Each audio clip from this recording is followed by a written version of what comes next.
So, let's talk about something many of us dream of for retirement: adventure, travel, seeing the world. But there's this tension, right? Between that amazing dream and the reality of, well, everything getting more expensive. So how do you make it work? Today, we're going to break down exactly how you can manage those costs to make those travel dreams happen.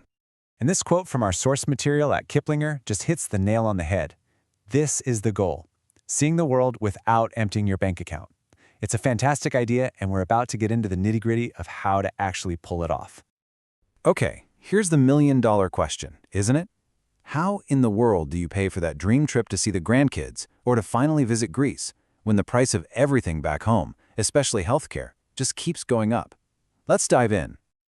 All right, first things first, we have to get real about the financial pressure. You can't solve a problem until you really understand it, so let's start with the numbers behind that squeeze you might be feeling in your wallet.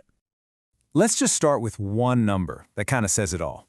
A Mercer study is projecting a 6.7% jump in health benefit costs. Now, that might not sound like a huge number on its own, but it's actually the biggest increase we've seen in 15 years. And that is a massive factor when you're planning your retirement budget. And this visual, wow, it really paints a picture, doesn't it? The data from KFF shows it clear as day. Family health insurance premiums are climbing way faster than average wages. When your biggest bills are growing faster than your income, something's got to give. That little gap you see right there, that's where all the pressure comes from. Now, you might be thinking, well, that's for some people, but not me. But check this out. A KeyBank survey found that even for folks earning over $100,000 a year, healthcare and insurance are the #1 reason their cost of living is going up. It accounts for a whopping 30% of the impact. It's a challenge for just about everyone. So what happens when that pressure builds? Well, people are forced to make some really tough choices. About a quarter of adults are having to dip into their emergency savings. And even more concerning, a lot of people are cutting back on their retirement contributions, the very money you're counting on for those golden years. This is the real-world result of those rising costs. Okay, I know that was a little heavy, but I promise it's not all doom and gloom.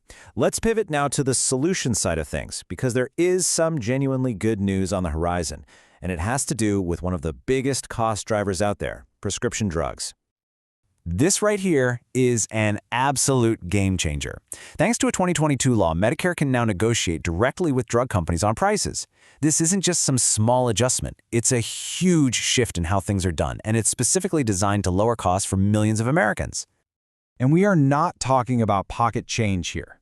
According to AARP, just the second round of these negotiations is expected to save around $8.5 billion per year. That's a massive amount of money that's going to stay in the pockets of retirees and in the Medicare program itself. Okay, so when does this all actually kick in? This timeline is super important because it shows when you'll start to feel those savings. The first round of lower prices officially starts on January 1st, 2026. The second round follows exactly 1 year later. So yeah, it's a gradual rollout, but help is officially on the way. And to make this really hit home, let's talk about the kinds of drugs being negotiated. We're talking about the super popular GLP-1s. You've probably heard of them, drugs like Ozempic. These medications alone cost Medicare over $15 billion in 2024. So negotiating their prices, that's going to have a huge impact. So, with some of that budget pressure hopefully easing up, let's get back to the fun part: our travel dreams. It's time to put together a smart, practical playbook to make those trips happen without, breaking the bank. First up, the flights. Kiplinger lays out this brilliant 3-step process. The key is to start tracking the prices way in advance, like 11 months out. You don't book then, you just watch. That way, you'll know a good deal when you see one. Then, the sweet spot for actually buying your ticket is usually 1 to 3 months out for domestic trips and 2 to 8 months for international. The one superpower most retirees have is flexibility, and you've got to use it. Flying on a Tuesday or Wednesday is almost always cheaper. And don't just check your main airport. Sometimes a smaller, alternative one nearby has way better deals. Oh, and here's a pro tip: check fares from a competitor's hub city. Airlines often slash prices on those routes to steal customers. Next up, where you're going to stay. Hotels are great, but vacation rentals like an Airbnb can often be cheaper, especially in big cities. But here's the real secret weapon: a kitchen. Just being able to make your own breakfast and maybe a few other meals can save you a ton of money over the course of a week. And we can get even more creative here. Have you ever thought about house sitting? You can literally stay for free. And don't knock hostels till you've tried them. A lot of them now have private rooms that are clean, safe, and super affordable. Or, hey, if you've got a car, just staying 10 or 15 miles outside of a city can slash your hotel bill. And here are a few more quick hit tips from our sources.